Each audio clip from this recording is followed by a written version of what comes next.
Stock ടോക്സിലേക്ക് സ്വാഗതം. US president Donald Trump ചുമത്തിയ താരിഫാണ് ഇന്ന് ലോകം മുഴുവൻ ചർച്ചയായിരിക്കുന്നത്. വൈറ്റ് ഹൗസിൽ നടന്ന മേക്ക് അമേരിക്ക വെൽത്തി എഗെയിൻ പരിപാടിയിലായിരുന്നു ട്രംപ് ഇന്ന് താരിഫ് പ്രഖ്യാപനം നടത്തിയത്. പ്രധാനമന്ത്രി നരേന്ദ്രമോദിയെ തന്റെ ഉറ്റ സുഹൃത്തെന്ന് വിശേഷിപ്പിച്ചുകൊണ്ടാണ് ഇന്ത്യക്ക് മേൽ ട്രംപ് 26% തീരുവ ചുമത്തിയിരിക്കുന്നത്. അതോടൊപ്പം തന്നെ ആളില്ലാത്ത ദ്വീപുകൾക്കും ട്രംപ് ഇന്ന് തീരുവ ചുമത്തുന്ന പ്രഖ്യാപനമുണ്ടായി. ഇതൊക്കെ ഇന്ന് ലോകമെമ്പാടും ചർച്ചയായിരിക്കുകയാണ്. ഈ ഒരു സമയത്ത് ഹരിപ്രിയ, താരിഫ് തീരുമാനങ്ങളോട് ഏഷ്യൻ വിപണി ഇന്ന് എങ്ങനെയാണ് പ്രതികരിച്ചിരിക്കുന്നത്? ഇപ്പോൾ നമ്മൾ പറയുകയാണെങ്കിൽ അനലിസ്റ്റുകളൊക്കെ തന്നെ പ്രതീക്ഷിച്ചതിനേക്കാളും ആശങ്കാവഹമായിട്ടുള്ള ഒരു പ്രഖ്യാപനമാണ് താരിഫിന്റെ US പ്രസിഡന്റിന്റെ ഭാഗത്തു നിന്നുണ്ടായിരിക്കുന്നത്. ഇപ്പോൾ പ്രധാനമായിട്ടുമുള്ള കൺസേൺസ് US എക്കോണമി എങ്ങനെ ഇതിനെ റിയാക്ട് ചെയ്യുന്നുള്ളതാണ്. ഓൾറെഡി താരിഫ് പ്രഖ്യാപനങ്ങൾ US റിസഷനിലേക്ക് നയിക്കുമെന്നുള്ള ആശങ്കകൾ നിലനിൽക്കുകയാണ് ഇത്തരത്തിലൊരു താരിഫ് പ്രഖ്യാപനം നടത്തുന്നത്. തീർച്ചയായിട്ടും US ഫെഡ് ഈ ഒരു വർഷം 2 തവണ റേറ്റ് കട്ട് കുറയ്ക്കുമെന്നുള്ള തീരുമാനങ്ങളൊക്കെ തന്നെ അങ്ങനെ ഒരു എക്സ്പെക്ടേഷൻസ് ആണ് പൊതുവെ അനലിസ്റ്റുകൾക്കൊക്കെ ഉണ്ടാകുന്നത്. എന്നാൽ ഇത്തരത്തിലൊരു താരിഫ് പ്രഖ്യാപനം ഈ ഒരു 2 തവണ റേറ്റ് കട്ടിലേക്ക് നയിക്കാനുള്ള സാധ്യത എത്രത്തോളം ഉണ്ടാക്കുമെന്നുള്ള ആശങ്കകൾ ഇപ്പോൾ പങ്കുവെക്കുന്നുണ്ട്. US മാത്രമല്ല, ആഗോള എക്കോണമികൾ മൊത്തം ഒരു റിസഷനിലേക്ക് പോകാനുള്ള സാധ്യതയിലേക്കാണ് ഇപ്പോൾ ഉള്ള ഈ തീരുമാനങ്ങളൊക്കെ നയിക്കുന്നത് എന്ന ആശങ്കയാണ് ഇപ്പോൾ അനലിസ്റ്റുകൾ പങ്കുവെക്കുന്നത്. യുഎസിനെ സംബന്ധിച്ച് നിലവിൽ $1.2 ട്രില്യൺ ട്രേഡ് ഡെഫിസിറ്റ് ഉണ്ട് എന്നാണ് കണക്കുകളിൽ നിന്ന് വ്യക്തമാകുന്നത്. ഈ ഒരു താരിഫ് താരിഫ് അനൗൺസ് ചെയ്തതിനു ശേഷം 1872 ശേഷമുള്ള ഉയർന്ന താരിഫാണ് ഇപ്പോൾ ഡൊണാൾഡ് ട്രംപ് അനൗൺസ് ചെയ്തിരിക്കുന്നത്. പ്രധാനമായിട്ടും ഇവർ ഈ മാനുഫാക്ചറിംഗ് കപ്പാസിറ്റി ഉയർത്തുന്നതിന് വേണ്ടിയിട്ടും അവരുടെ എക്കോണമി കൂടുതൽ സംരക്ഷിക്കുന്നതിനുമാണ് ഇങ്ങനൊരു നടപടി നടത്തുന്നത് എന്നാണ് പറയുന്നത്. താരിഫ് ഉയർത്തുമ്പോൾ സ്വാഭാവികമായിട്ടും ഡൊമസ്റ്റിക് പ്രൊഡക്ഷൻ, മാനുഫാക്ചറിംഗ് കപ്പാസിറ്റി ഒക്കെ തന്നെ കൂട്ടാൻ വേണ്ടിയിട്ട് സാധിക്കും. ഇത് സ്വാഭാവികമായിട്ടും തൊഴിൽ സാധ്യതയൊക്കെ തന്നെ ഉയർത്തുന്നുണ്ട്. ന്യൂയോർക്ക് ആസ്ഥാനമായിട്ടുള്ള ഇൻവെസ്റ്റ്മെന്റ് ബാങ്ക് എവർകോർ കണക്കാക്കുന്നതനുസരിച്ച് വെയ്റ്റഡ് ആവറേജ് താരിഫ് 29% ഉയർന്നിട്ടുണ്ടെന്നാണ് മനസ്സിലാകുന്നത്. അതായത് 1800-കൾക്ക് ശേഷം ഉണ്ടാകുന്ന ഏറ്റവും വലിയ കണക്കുകളിലേക്കാണ് ഇപ്പോൾ പോകുന്നത്. US-ലേക്ക് ഇറക്കുമതി ചെയ്യുന്ന എല്ലാ ഉൽപ്പന്നങ്ങൾക്കും 10% താരിഫ് ഏർപ്പെടുത്തും. ഒരു യൂണിവേഴ്സൽ താരിഫായിട്ട് 10% പ്രഖ്യാപിച്ചിട്ടുണ്ട്. അതോടൊപ്പം തന്നെ 180-ലധികം രാജ്യങ്ങൾക്ക് US-ന് ചുമത്തുന്ന താരിഫിന്റെ പകുതി താരിഫുമാണ് ഇപ്പോൾ പ്രഖ്യാപിച്ചിരിക്കുന്നത്. ക്രിസ്റ്റിന സൂചിപ്പിച്ച പോലെ തന്നെ ഇന്ത്യയെ സംബന്ധിച്ച് 26% താരിഫാണ് ഇപ്പോൾ പ്രഖ്യാപിച്ചിരിക്കുന്നത്. അതായത് ഇന്ത്യ US-ൽ നിന്നുള്ള ഇമ്പോർട്ട്സിന് ഏകദേശം 52% താരിഫാണ് ചുമത്തുന്നത്. അതിന് നേർ പകുതിയായിട്ട് 26% താരിഫാണ് ഇപ്പോൾ അനൗൺസ് ചെയ്തിരിക്കുന്നത്. ചൈനയ്ക്കാണ് ഏറ്റവും കൂടുതൽ ഈ ഒരു താരിഫ് ബേർഡൻ വരുന്നത്. കാരണം 54% താരിഫാണ് ഇതോടുകൂടിയിട്ട് ഇപ്പോൾ US ചൈനയ്ക്ക് മേൽ ചുമത്തിയിരിക്കുന്നത്. യൂറോപ്യൻ യൂണിയന് 20% താരിഫും തായ്വാൻ, സ്വിറ്റ്സർലാൻഡ്, തായ്ലാൻഡ്, ബംഗ്ലാദേശ് എന്നീ രാജ്യങ്ങൾക്ക് 30 മുതൽ 50% വരെ താരിഫുമാണ് ചുമത്തിയിരിക്കുന്നത്. അടുത്ത ആഴ്ചയോട് കൂടിയിട്ടായിരിക്കും ഈ ഒരു താരിഫ് പ്രാബല്യത്തിൽ വരുന്നത്. ചില എക്സംഷൻസും നൽകിയിട്ടുണ്ട്. കോപ്പർ, ലംബർ, ഗോൾഡ്, ഫാർമസ്യൂട്ടിക്കൽസ്, പിന്നെ അതുപോലെ തന്നെ ചില ക്രിട്ടിക്കൽ മിനറലുകൾ എന്നിവയൊക്കെ തന്നെ താരിഫിൽ നിന്ന് ഒഴിവാക്കുകയും ചെയ്തിട്ടുണ്ട്. എന്നാൽ ഓട്ടോമൊബൈലിൽ മുന്നേ പ്രഖ്യാപിച്ചിരിക്കുന്ന 25% താരിഫിൽ മാറ്റമൊന്നുമില്ല. അതും ഉടനെ തന്നെ പ്രാബല്യത്തിൽ വരുന്നു എന്നുള്ള അപ്ഡേഷൻസും വരുന്നുണ്ട്.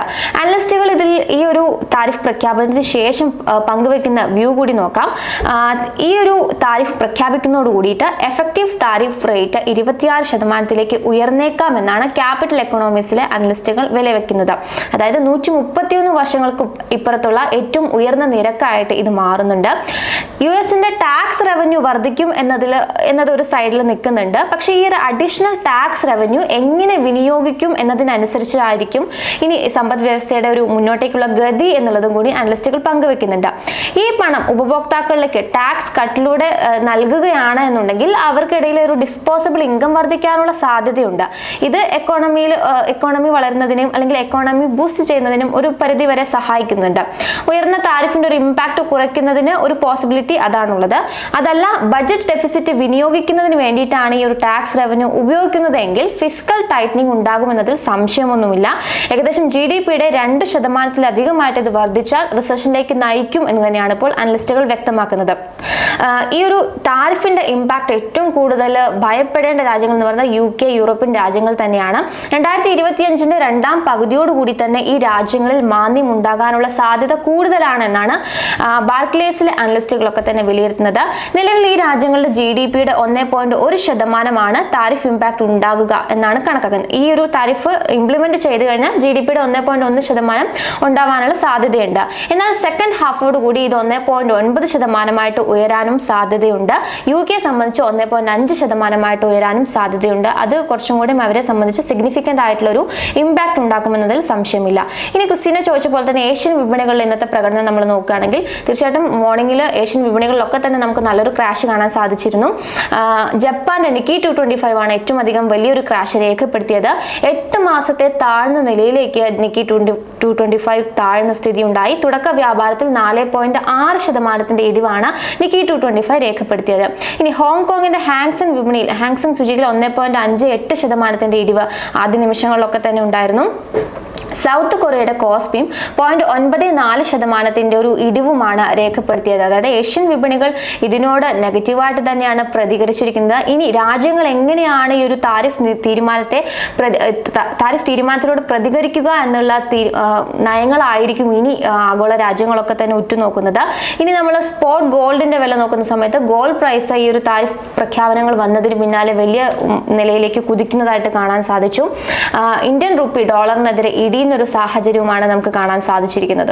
ആഭ്യന്തര വിപണിയിൽ ഇന്നത്തെ സ്ഥിതി എന്താണ്? നിലവിൽ എങ്ങനെയാണ് വ്യാപാരം നടക്കുന്നത്? ആഭ്യന്തര വിപണിയെ സംബന്ധിച്ച് ഇന്ന് ഒരു ഗ്യാപ് ഡൗൺ ഓപ്പണിംഗ് തന്നെയാണ് നമ്മളൊക്കെ എക്സ്പെക്ട് ചെയ്ത പോലെ തന്നെ നൽകിയിരുന്നത്. 23,150.3 എന്ന റേഞ്ചിലാണ് ഓപ്പണിംഗ് നൽകിയത്. പക്ഷേ എങ്കിൽ പോലും അതിൽ നിന്ന് നമുക്കൊരു റിക്കവറി ടെൻഡൻസി കാണുന്നുണ്ട്. 23,306 എന്ന റേഞ്ചിലേക്ക് ഉയരാൻ വേണ്ടിയിട്ട് സാധിച്ചിട്ടുണ്ട്. ആദ്യ മണിക്കൂറിൽ തന്നെ ആദ്യത്തെ 5 മിനിറ്റ് ക്യാൻഡിൽ മാത്രം ഒരു ഇടിവ് കാണുകയും പിന്നീട് അങ്ങോട്ട് റിക്കവറി കാണുകയും ചെയ്തിരുന്നു. 23,145 ആണ് ഇന്ന് ക്രിയേറ്റ് ചെയ്തിരിക്കുന്ന ഒരു ഇൻട്രാഡേ ലോ എന്ന് പറയുന്നത്. നിലവിൽ നമ്മളിപ്പോൾ സംസാരിക്കുമ്പോൾ 57 പോയിന്റിന്റെ നഷ്ടത്തിൽ 23,276 എന്നുള്ള റേഞ്ചിലാണ് ട്രേഡിംഗ് നടത്തുന്നത്. അതായത് 23,300 എന്നൊരു ലെവലിന് താഴെ തന്നെയാണ് സൂചിക തുടരുന്നത്. എങ്കിലും തുടക്ക വ്യാപാരത്തിന്റെ നമ്മൾ എക്സ്പെക്ട് ചെയ്ത ഇടിവിന്റെ ഒരു കണ്ടിന്യൂറ്റി തുടർന്നിട്ടില്ല എന്ന് നമുക്ക് കാണാൻ സാധിക്കുന്നുണ്ട്. മറ്റൊരു പ്രത്യേകത നമ്മൾ ഇന്ന് മോർണിംഗും സംസാരിച്ചിരുന്നു, എക്സ്പയറി കൂടി ആയതുകൊണ്ട് ഉച്ച കഴിഞ്ഞും എത്രത്തോളം വോളട്ടൈൽ ആയിരിക്കും എന്നുള്ളതും നമ്മൾ ശ്രദ്ധിച്ചിരിക്കേണ്ടത്. നിഫ്റ്റി ബാങ്ക് സൂചികയെ സംബന്ധിച്ച് 117 പോയിന്റിന്റെ മുന്നേറ്റം ഇന്ന് കാണാൻ സാധിക്കുന്നുണ്ട്. തുടക്ക വ്യാപാരത്തിൽ 50,910 എന്നുള്ള റേഞ്ചിൽ ഗ്യാപ് ഡൗൺ തന്നെയാണ് നൽകിയിരിക്കുന്നത്. പിന്നീട് 51,528 എന്ന റേഞ്ചിലേക്ക് ഉയരാൻ വേണ്ടി സാധിച്ചിട്ടുണ്ട്. ഇന്ന് ക്രിയേറ്റ് ചെയ്തിരിക്കുന്ന ഒരു ഇൻട്രാഡേ ലോ എന്ന് പറയുന്നത് 50,906 എന്നൊരു റേഞ്ചിൽ തന്നെയാണ്. ബ്രോഡർ മാർക്കറ്റിൽ സൂചികകളെ സംബന്ധിച്ച് നിഫ്റ്റി മിഡ് ക്യാപ് 100 172 പോയിന്റിന്റെ നഷ്ടം രേഖപ്പെടുത്തുന്നുണ്ട്. 51,880 എന്ന റേഞ്ചിലാണ് ട്രേഡിംഗ് നടത്തിക്കൊണ്ടിരിക്കുന്നത്. സ്മോൾ ക്യാപ് പക്ഷേ ഒരു ഫ്ലാറ്റ് നോട്ടിലാണ് ഇപ്പോൾ വ്യാപാരം മുന്നോട്ട് കൊണ്ടുപോകുന്നത്. 16,177.05 എന്നുള്ള റേഞ്ചിലാണ് ട്രേഡിംഗ് നടത്തുന്നത്. അതോടൊപ്പം ഇന്ന് നിഫ്റ്റി 50യിൽ ഏറ്റവും അധികം ലീഡ് ചെയ്ത് നിൽക്കുന്നത് ഫാർമ സെക്ടറിലെ ഓഹരികൾ തന്നെയാണ്. ഫാർമസ്യൂട്ടിക്കൽ കമ്പനികൾക്ക് താരിഫിന്റെ ഒരു ഇമ്പാക്ട് ഉണ്ടാകില്ല എന്നതിന്റെ ഒരു പോസിറ്റിവിറ്റി തന്നെയാണ് ഓഹരികളിൽ നമുക്ക് കാണുന്നത്. സൺ ഫാർമ 4% ലീഡ് ചെയ്ത് നിൽക്കുന്നുണ്ട്. സിപ്ല ഓഹരികളിൽ 3% മുന്നേറ്റം കാണുന്നുണ്ട്. ശ്രീറാം ഫിനാൻസ് 1.5% നേട്ടത്തിലാണ് ഇപ്പോൾ ട്രേഡിംഗ് നടത്തിക്കൊണ്ടിരിക്കുന്നത്. NTPC, അൾട്രാടെക് സിമന്റ് പോലുള്ള ഓഹരികളൊക്കെ ഇന്ന് ഗെയിനേഴ്സ് പട്ടികയിൽ ഉൾപ്പെട്ടതായിട്ട് കാണാം. എന്നാൽ ഏറ്റവും അധികം ഇടിവ് രേഖപ്പെടുത്തിയിരിക്കുന്നത് സ്വാഭാവികമായിട്ടും IT ഓഹരികളാണ്. TCS, Infosys, tech Mahindra, HCL tech പോലുള്ള എല്ലാ IT മേജർ കമ്പനികളും 3%-ലധികം നഷ്ടത്തിലാണ് ട്രേഡിംഗ് നടത്തിക്കൊണ്ടിരിക്കുന്നത്. വിപ്രോ 2.5% ഇടിവ് രേഖപ്പെടുത്തുന്നുണ്ട്. TCS 3% നഷ്ടം രേഖപ്പെടുത്തുന്നുണ്ട്. ടെക് മഹീന്ദ്ര 3.53% നഷ്ടവും HCL ടെക് 3.73% നഷ്ടവുമാണ് രേഖപ്പെടുത്തുന്നത്. സൂചികകളുടെ ഇന്നത്തെ പ്രകടനം എങ്ങനെയാണ്? ഏതൊക്കെ സൂചികകൾ ഇടിവിൽ തുടരുന്നുണ്ട് ഇന്ന്? സൂചികകളുടെ പ്രകടനം വിലയിരുത്തുമ്പോൾ ഇന്നിപ്പോൾ ഞാനിപ്പോൾ മെൻഷൻ ചെയ്ത പോലെ തന്നെ IT സൂചികയാണ് ഏറ്റവും അധികം ക്രാഷ് ചെയ്തിരിക്കുന്നത്. 4% ഇടിവ് ഇപ്പോഴും രേഖപ്പെടുത്തുന്നുണ്ട്. സമ്മിശ്രമായ പ്രതികരണം സൂചികകൾ കാണാൻ സാധിക്കുന്നുണ്ട്. പല സൂചികകൾക്കും നേട്ടം നിലനിർത്താൻ സാധിക്കുന്നുണ്ട്. എന്നാൽ പല സൂചികകളും ഇടിവിൽ തന്നെയാണ് ഇപ്പോഴും മുന്നോട്ട് പോകുന്നത്. ഫാർമയാണ് ഏറ്റവും അധികം ലീഡ് ചെയ്യുന്നത്. 2% ഒരു മുന്നേറ്റം ഫാർമ സൂചികയിൽ നമുക്ക് കാണുന്നുണ്ട്. ഹെൽത്ത് കെയർ ഇൻഡെക്സും 2% നേട്ടം രേഖപ്പെടുത്തുന്നുണ്ട്. അതോടൊപ്പം തന്നെ മറ്റ് റിയൽറ്റി, മെറ്റൽ, FMCG പോലുള്ള സെക്ടേഴ്സിൽ നമുക്ക് നേരിയൊരു ഇടിവാണ് കാണാൻ സാധിക്കുന്നത്. ഓട്ടോ സെക്ടറും ഇന്നിപ്പോൾ 0.69% ഒരു നഷ്ടമാണ് രേഖപ്പെടുത്തുന്നത്. അതോടൊപ്പം ഫൈനാൻഷ്യൽ സർവീസസ് സൂചികയും ഇന്നിപ്പോൾ 0.14% ഒരു നഷ്ടത്തിലാണ് മുന്നോട്ട് പോകുന്നത്. സ്വാഭാവികമായിട്ടും IT സെക്ടറിനെ സംബന്ധിച്ച് ഈ ഒരു കൺസേൺ, US-ലെ റിസഷൻ ഉണ്ടാകുമെന്നുള്ള കൺസേൺ ഏറ്റവും കൂടുതൽ ഇമ്പാക്ട് ചെയ്യുന്നത് IT സൂചികയാണ്. കാരണം IT കമ്പനികളെ സംബന്ധിച്ച് എക്സ്പോർട്ടിന്റെ ആ ഒരു താരിഫിന്റെ ഒരു ഇമ്പാക്ട് ഡയറക്റ്റ് ആയിട്ട് ഇമ്പാക്ട് ചെയ്യില്ലെങ്കിലും US-ലാണ് ഇവരുടെ മേജർ ക്ലയൻസ് ഉള്ളതിനാൽ റിസഷൻ വരികയാണെങ്കിൽ ഇവരുടെ റവന്യൂവിൽ അത് വലിയ തോതിൽ നെഗറ്റീവായിട്ട് ഇമ്പാക്ട് ചെയ്യാൻ സാധ്യതയുണ്ട്. അതിൻ്റെ ഒരു പ്രതിഫലനം തന്നെയാണ് നമുക്ക് IT സൂചികയിൽ കാണാൻ സാധിക്കുന്നത്. താരിഫ് ആശങ്കകൾ ബാധിക്കാൻ സാധ്യതയുള്ള സ്റ്റോക്കുകളെ കുറിച്ച് രാവിലെ പറഞ്ഞിരുന്നല്ലോ. ആ ഓഹരികളുടെ പ്രകടനം ഇപ്പോൾ എങ്ങനെയാണ്? തീർച്ചയായിട്ടും നമുക്ക് IT സെക്ടർ വെച്ച് തന്നെ തുടങ്ങാം. ഇന്നിപ്പോൾ ഏറ്റവും അധികം സെക്ടോറിയൽ ലൂസറായിട്ട് IT ആണ് തുടരുന്നത്. ഞാൻ മെൻഷൻ ചെയ്ത പോലെ TCS-ഉം ഇൻഫോസിസും വിപ്രോയും ഒക്കെ ഇന്നിപ്പോൾ വളരെ ശക്തമായിട്ടുള്ളൊരു ഇടിവ് രേഖപ്പെടുത്തുന്നുണ്ട്. അതോടൊപ്പം മിഡ് ക്യാപ്പ് IT സ്റ്റോക്സിൽ നമുക്ക് വലിയ ക്രാഷ് കാണാൻ സാധിക്കുന്നുണ്ട്. പെർസിസ്റ്റന്റ് സിസ്റ്റം, കഫോജ് പോലുള്ള ഓഹരികൾ തുടക്ക വ്യാപാരത്തിൽ 9%-ന്റെയും 6%-ന്റെയും ഒക്കെ തന്നെ ഒരു ഇടിവ് രേഖപ്പെടുത്തിയിട്ടുണ്ട്. എംഫസിസ്, KPI ടെക്നോളജി എന്നീ ഓഹരികൾ 4 മുതൽ 5%-ന്റെ ഒരു ഇടിവും നമുക്ക് കാണാൻ സാധിക്കുന്നുണ്ട്. ഞാൻ മെൻഷൻ ചെയ്ത പോലെ തന്നെ IT കമ്പനികളുടെ മേജർ റവന്യൂ US ക്ലയന്റുകളിൽ നിന്ന് ആയതിനാൽ തന്നെ അവരുടെ ബിസിനസ്സിൽ അത് US-ന്റെ റിസഷൻ വന്നു കഴിഞ്ഞാൽ അവരുടെ ബിസിനസ്സിൽ അത് കാര്യമായിട്ട് തന്നെ ബാധിക്കും. അതിനാൽ തന്നെ ടെക് സ്പെൻഡിൽ നിലവിലൊരു അനിശ്ചിതാവസ്ഥ തുടരുന്ന സാഹചര്യത്തിൽ IT കമ്പനികൾക്ക് അതൊരു വെല്ലുവിളിയാകാൻ തന്നെയാണ് പോകുന്നത്. മാത്രമല്ല മറ്റൊരു കാര്യം പറയാനുള്ളത്, അടുത്ത ഏപ്രിൽ 10 കൂടിയിട്ട് TCS-ന്റെ റിസൾട്ട് വരുന്നതോട് കൂടിയിട്ട് മേജർ IT കമ്പനികളൊക്കെ തന്നെ അവരുടെ 4ാം പാദ ഫലങ്ങളും പുറത്തുവിട്ടു തുടങ്ങും. സോ ഈ ഒരു കാര്യം കൂടി നമ്മൾ ഓർമ്മയിൽ വെക്കേണ്ടതുണ്ട്. മറ്റൊരു സെക്ടർ നമ്മൾ മോർണിംഗ് ഡിസ്കസ് ചെയ്തത് കെമിക്കൽ കമ്പനീസ് ആയിരുന്നു. കെമിക്കൽ കമ്പനീസ് ആയിട്ടുള്ള SRF, Navin Fluorine, Galaxy Surfactants, PCBL പോലുള്ള ഓഹരികൾ നമുക്കൊരു ഇടിവ് തന്നെയാണ് കണ്ടത്. 6%-ഓളം ഇടിവ് ഇന്നത്തെ ആദ്യ മണിക്കൂറുകൾ രേഖപ്പെടുത്തിയിട്ടുണ്ട്. കെമിക്കൽ കമ്പനീസിനെ സംബന്ധിച്ച് താരിഫിന്റെ ഒരു ഇമ്പാക്ട് നെഗറ്റീവായിട്ട് തന്നെയാണ് ഇപ്പോൾ ഇമ്പാക്ട് ചെയ്യാൻ പോകുന്നത്. SRF-ന്റെ ആനുവൽ റിപ്പോർട്ടിൽ പറയുന്നത് അനുസരിച്ച് US-ലേക്ക് ഏകദേശം 12%-ഓളം അവരുടെ എക്സ്പോർട്ടിന്റെ റവന്യൂ 12%-ഓളം ജനറേറ്റ് ചെയ്യുന്നുണ്ട്. നവീൻ ഫ്ലൂറൈനെ സംബന്ധിച്ച് അവരുടെ ഓവറോൾ റവന്യൂയുടെ 65%-വും ഇത്തരത്തിലുള്ള എക്സ്പോർട്ട് മാർക്കറ്റിൽ നിന്നുമാണ് ലഭിക്കുന്നത്. സോ ഈ ഒരു താരിഫ് ചുമത്തുന്നത് ഇത്തരം കമ്പനികളെ സംബന്ധിച്ച് അവരുടെ മാർജിൻ നല്ല രീതിയിൽ തന്നെ റിഫ്ലക്ട് ചെയ്യും. പക്ഷേ നമ്മൾക്കൊരു ആശ്വാസമുള്ളത് മറ്റ് നമ്മുടെ കൂടെയുള്ള ചൈന, അതുപോലെ തന്നെ European union, Japan, south Korea പോലുള്ള രാജ്യങ്ങളിലും കുറച്ചധികം ഇന്ത്യയെക്കാളും കുറച്ചധികം താരിഫ് ചുമത്തിയതിനാൽ തന്നെ നമുക്കൊരു കോമ്പറ്റീറ്റീവ്നെസ് നമുക്ക് പറയാൻ സാധിക്കും. അതുകൊണ്ട് തന്നെ ഇന്ത്യക്ക് ഈ രാജ്യങ്ങളിൽ അത്ര തന്നെ ഒരു ഇമ്പാക്ട് ഉണ്ടാകാനുള്ള സാധ്യത കുറവാണ് എന്ന് തന്നെയാണ് ഇപ്പോൾ നമുക്ക് മനസ്സിലാകുന്നത്. മറ്റൊരു സ്റ്റോക്ക് ടാറ്റ മോട്ടോഴ്സ് ആണ്. ടാറ്റ മോട്ടോഴ്സിന്റെ കാര്യം നമ്മൾ കഴിഞ്ഞ സെഷനുകളിലൊക്കെ ഡിസ്കസ് ചെയ്തിട്ടുണ്ടായിരുന്നു. ടാറ്റ മോട്ടോഴ്സിന്റെ JLR ഈ ഒരു നോർത്ത് അമേരിക്കയിലാണ് അവരുടെ മെയിൻ ഒരു മാർക്കറ്റ് വരുന്നത്. അതിനാൽ തന്നെ JLR-ന്റെ ആനുവൽ റിപ്പോർട്ടിൽ അവരുടെ കണക്ക് നോക്കുകയാണെങ്കിൽ US മാർക്കറ്റിൽ ഏകദേശം 22%-ഓളം സെയിൽസ് കഴിഞ്ഞ ഒരു സാമ്പത്തിക വർഷത്തിൽ രേഖപ്പെടുത്തിയിട്ടുണ്ട്. സോ JLR-ന്റെ ഒരു ബിസിനസ്സിനെ അത് എത്രത്തോളം എഫക്ട് ചെയ്യും എന്നുള്ളത് തന്നെയാണ് ഇപ്പോൾ നോക്കിയിരിക്കുന്നത്. കാരണം ഓട്ടോ സെക്ടറിൽ താരിഫ് 25% താരിഫ് ഇംപ്ലിമെന്റ് ചെയ്യും എന്നുള്ള കാര്യത്തിൽ കൺഫർമേഷൻ ആയിട്ടുണ്ട്.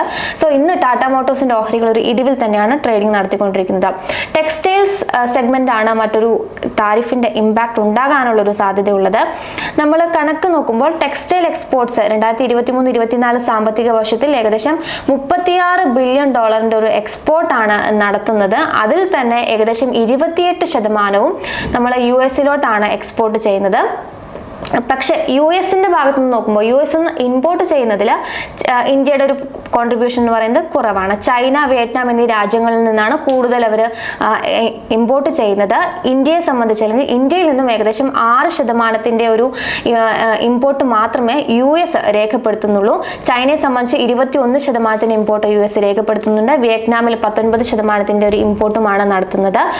അതിനാൽ ടെക്സ്റ്റൈൽ ഓഹരികളെ സംബന്ധിച്ച് ഇന്നിപ്പോൾ നമുക്കൊരു നെഗറ്റീവ് ഇമ്പാക്ട് കാണാൻ സാധിക്കുന്നത്. ട്രേഡിംഗിൽ നോക്കുന്ന സമയത്തും ഒരു ഇടിവിൽ തന്നെയാണ് പല ടെക്സ്റ്റൈൽ ഓഹരികളും ട്രേഡിംഗ് നടത്തിക്കൊണ്ടിരിക്കുന്നത്. മറ്റൊരു സെക്ടർ ഇലക്ട്രോണിക് സെക്ടേഴ്സ് ആണ്. ഇലക്ട്രോണിക് സെക്ടേഴ്സിനെ സംബന്ധിച്ച് ഈ പറയുന്ന ചൈന, വിയറ്റ്നാം പോലുള്ള രാജ്യങ്ങളെ വെച്ച് നോക്കുമ്പോൾ കുറച്ചും കൂടി നമുക്ക് റിലീഫ് ആണ് എന്ന് തന്നെയാണ് ഇപ്പോൾ അനലിസ്റ്റുകൾ വിലയിരുത്തുന്നത്.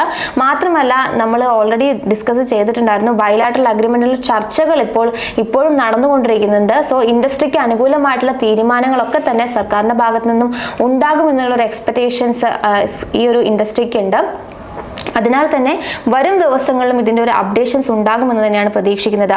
ഇലക്ട്രോണിക് സെക്ടറിന്റെ കണക്ക് നോക്കുമ്പോൾ സ്മാർട്ട് ഫോൺ PLI സ്കീമുകളൊക്കെ തന്നെ അവതരിപ്പിച്ചതിനാൽ ഇന്ത്യ എന്ന് പറയുന്നത് US-നെ സംബന്ധിച്ച് മുൻനിര ട്രേഡിംഗ് പാർട്ട്ണർ തന്നെയാണ്. 2024 സാമ്പത്തിക വർഷത്തിൽ ഏകദേശം $10 ബില്യൺ ഇലക്ട്രിക് ഉൽപ്പന്നങ്ങൾ US-ലേക്ക് കയറ്റുമതി ചെയ്തതായിട്ട് കാണാം. 2025 സാമ്പത്തിക വർഷത്തിൽ ഇത് $13.5 ബില്യൺ എത്തുമെന്ന് തന്നെയാണ് ഇപ്പോൾ എക്സ്പെക്ട് ചെയ്യുന്നത്. അതിനാൽ വരും ദിവസങ്ങളിൽ ഇതിലൊരു മാറ്റം ഉണ്ടാകും, അല്ലെങ്കിൽ തീരുമാനത്തിൽ ഒരു അനുകൂലമായിട്ടുള്ള തീരുമാനങ്ങൾ ഉണ്ടാകുമെന്നുള്ള എക്സ്പെക്ടേഷൻസ് കൂടി ഇലക്ട്രോണിക് സെക്ടറിൽ ഉണ്ട്. ഇലക്ട്രോണിക് സ്റ്റോക്കുകളെ സംബന്ധിച്ച് ഇപ്പോൾ ഹാവൽസ് ആണെങ്കിലും മറ്റ് സ്റ്റോക്കുകളാണെങ്കിലും ഒരു സമ്മിശ്ര പ്രതികരണം നമുക്ക് ഇന്നത്തെ വിപണിയിൽ കാണാൻ സാധിക്കുന്നുണ്ട്. ഫാർമ സെക്ടർ തന്നെയായിരുന്നു നമ്മൾ മോർണിംഗ് സൂചിപ്പിച്ചിട്ടുണ്ടായിരുന്നത്. ഇതിൽ നല്ലൊരു മുന്നേറ്റം നമുക്ക് കാണുന്നുണ്ട്. Gland Pharma, Aurobindo Pharma, doctor laboratories, Sun Pharma പോലുള്ള ഓഹരികൾ 15% കുതിപ്പാണ് ഇന്നത്തെ ഒരു സെഷൻ രേഖപ്പെടുത്തിയിരിക്കുന്നത്. ഫാർമ ഇൻഡെക്സ് നോക്കുമ്പോഴും ഇന്നത്തെ ഒരു ഇൻട്രാഡേ 4.5% ഉയർന്നതായിട്ട് കാണാം. 2020 സെപ്റ്റംബറിന് ശേഷം രേഖപ്പെടുത്തുന്ന ഏറ്റവും സിംഗിൾ ഡേ ഗെയിൻ ആണ് ഇന്ന് ഇൻഡെക്സ് രേഖപ്പെടുത്തിയിരിക്കുന്നത്. സിറ്റി പ്രമുഖ ബ്രോക്കറേജ് ആയിട്ടുള്ള സിറ്റി പറയുന്നത് ഈ ഒരു അഗ്രിമെന്റുമായി ബന്ധപ്പെട്ടിട്ടുള്ള അല്ലെങ്കിൽ ഈ ഒരു തീരുമാനവുമായി ബന്ധപ്പെട്ടിട്ടുള്ള കാര്യങ്ങളിൽ ഇപ്പോഴും ഒരു അൺസർട്ടനിറ്റി തുടരുന്നുണ്ട് എന്ന് തന്നെയാണ് പറയുന്നത്. എങ്കിൽ പോലും ഈ ഒരു ഫാർമ സെക്ടറിനെ സംബന്ധിച്ച് നമുക്ക് പോസിറ്റീവായിട്ട് നിലനിൽക്കാൻ പറ്റും എന്ന് തന്നെയാണ് ഇപ്പോൾ സിറ്റി വിലയിരുത്തുന്നത്. മറ്റേതെല്ലാം ഓഹരികളിൽ ഈ ആദ്യ മണിക്കൂറിൽ മൂവ്മെന്റ് കാണുന്നുണ്ട്? ഇന്നിപ്പോൾ പ്രധാനമായിട്ടും AU സ്മോൾ ഫിനാൻസ് ബാങ്കിന്റെ ഓഹരികൾക്ക് ഒരു മുന്നേറ്റം രേഖപ്പെടുത്താൻ സാധിക്കുന്നുണ്ട്.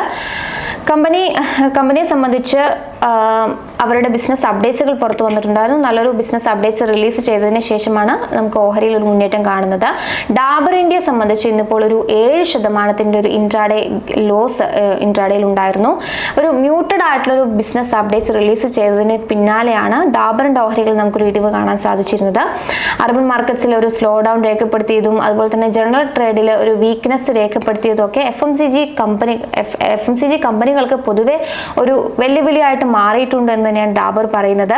അതിനാൽ തന്നെ അവരുടെ കൺസോളിഡേറ്റഡ് റവന്യൂ 4ാം പാദത്തിൽ ഒരു ഫ്ലാറ്റിഷ് ആയിട്ട് തുടരാനുള്ള സാധ്യതയാണ് ഇപ്പോൾ അവർ പങ്കുവെക്കുന്നത്. അതോടൊപ്പം Q4-ലെ എബിഡ പരിശോധിക്കുന്ന സമയത്ത് 150 മുതൽ 175 ബേസിസ് പോയിന്റിന്റെ കുറവ് ഇത്തവണ ഉണ്ടായേക്കാം എന്ന് പറയുന്നുണ്ട്. ഇൻഫ്ലേഷന്റെ ഒരു ഇമ്പാക്ട് ഈ ഒരു എബിഡ മാർജിനിൽ ഉണ്ടാകുമെന്നാണ് ഇപ്പോൾ അവർ കണക്കാക്കുന്നത്. AU സ്മോൾ ഫിനാൻസിനെ സംബന്ധിച്ച് 10.7% ഒരു വർധനവ് ടോട്ടൽ ഡെപ്പോസിറ്റ് രേഖപ്പെടുത്താൻ അവർക്ക് സാധിച്ചിരുന്നു. 1.24 ലക്ഷം കോടിയായിട്ടാണ് ഇത്തവണ അവരുടെ ഡെപ്പോസിറ്റ് രേഖപ്പെടുത്തിയിരിക്കുന്നത്. ക്യാഷ് നോക്കുന്ന സമയത്തും 5.4% മുന്നേറ്റം രേഖപ്പെടുത്താൻ സാധിച്ചിട്ടുണ്ട്. 36,250 കോടി രൂപയാണ് രേഖപ്പെടുത്തിയിരിക്കുന്നത്. ഏഞ്ചൽ വണ്ണാണ് ആദ്യ മണിക്കൂറുകൾ നിക്ഷേപക ശ്രദ്ധ ആകർഷിച്ച മറ്റൊരു ഓഹരി. കമ്പനിക്ക് കോട്ടക് ഇൻസ്റ്റിറ്റ്യൂഷണൽ ഇക്വിറ്റീസ് ഇപ്പോൾ ഒരു ബൈ ഇനിഷ്യേറ്റീവ് നൽകിയിട്ടുണ്ട്. 2,800 രൂപയാണ് ഇപ്പോൾ ടാർഗറ്റ് പ്രൈസ് ആയിട്ട് നൽകുന്നത്. അതായത് ഏകദേശം ഒരു 20% അപ്സൈഡ് പൊട്ടൻഷ്യൽ ഈ ഒരു ഓഹരിക്ക് ഉണ്ട് എന്നാണ് ബ്രോക്കറേജ് വിലയിരുത്തുന്നത്. അവരുടെ 2027 മാർച്ചിലെ ഏർണിങ്സ് നോക്കുന്ന സമയത്ത് എസ്റ്റിമേറ്റഡ് ഏർണിങ്സിന്റെ 21 മടങ്ങിലാണ് ഇപ്പോൾ ബിസിനസ് മുന്നോട്ട് പോകുന്നത്. വാല്യൂഷൻ നടത്തുന്നത്. അതോടൊപ്പം തന്നെ 15% ഒരു ഇടിവ് അവരുടെ ഏർണിങ്സ് പെർ ഷെയറിൽ 2026 സാമ്പത്തിക വർഷത്തിലെ ഏർണിങ്സ് പെർ ഷെയറിൽ 15% ഒരു കുറവ് ഉണ്ടായേക്കാം എന്ന് ബ്രോക്കറേജ് ചൂണ്ടിക്കാണിക്കുന്നുണ്ട്. പക്ഷേ ഈ ഒരു കുറവ് ഉണ്ടെങ്കിലും വരും വർഷങ്ങളിൽ അല്ലെങ്കിൽ വരും ക്വാർട്ടേഴ്സിൽ അതും പിക്കപ്പ് ചെയ്തു വരുമെന്നും 2027-2028 സാമ്പത്തിക വർഷമാകുമ്പോഴേക്കും ഏർണിങ്സ് പെർ ഷെയർ 20% CAGR വളർച്ച രേഖപ്പെടുത്തുമെന്നും ബ്രോക്കറേജ് പ്രതീക്ഷിക്കുന്നുണ്ട്. ഇതിൻ്റെയൊക്കെ അടിസ്ഥാനത്തിലാണ് ബൈ ഇനിഷ്യേറ്റീവ് നൽകുന്നത്. മറ്റൊരു സ്റ്റോക്ക് GMR എയർപോർട്ടാണ്. GMR എയർപോർട്ടിലും സിറ്റി പ്രമുഖ ബ്രോക്കറേജ് ആയിട്ടുള്ള സിറ്റി ഒരു ബൈ ഇനിഷ്യേറ്റീവ് നൽകിയിട്ടുണ്ട്. നിലവിലെ കറന്റ് മാർക്കറ്റ് പ്രൈസിൽ നിന്നും ഏകദേശം 14% ഒരു അപ്സൈഡ് പൊട്ടൻഷ്യൽ ഇപ്പോൾ പ്രതീക്ഷിക്കുന്നുണ്ട്. 90 രൂപയാണ് ടാർഗറ്റ് പ്രൈസ് ആയിട്ട് നൽകിയിരിക്കുന്നത്. കമ്പനി ഫണ്ടമെന്റലി നല്ല രീതിയിൽ തുടരുന്നു എന്ന അഭിപ്രായം സിറ്റി പങ്കുവെക്കുന്നുണ്ട്. മാത്രമല്ല പാസഞ്ചർ വോളിയം ഗ്രോത്തിൽ നല്ലൊരു മുന്നേറ്റം രേഖപ്പെടുത്താൻ കമ്പനിക്ക് സാധിച്ചിട്ടുണ്ട്. 2024-27 സാമ്പത്തിക വർഷത്തിൽ ഏകദേശം 8% CAGR വളർച്ച രേഖപ്പെടുത്താൻ സാധിക്കുമെന്നുള്ളൊരു എക്സ്പെക്ടേഷൻ സിറ്റി പങ്കുവെക്കുന്നുണ്ട്.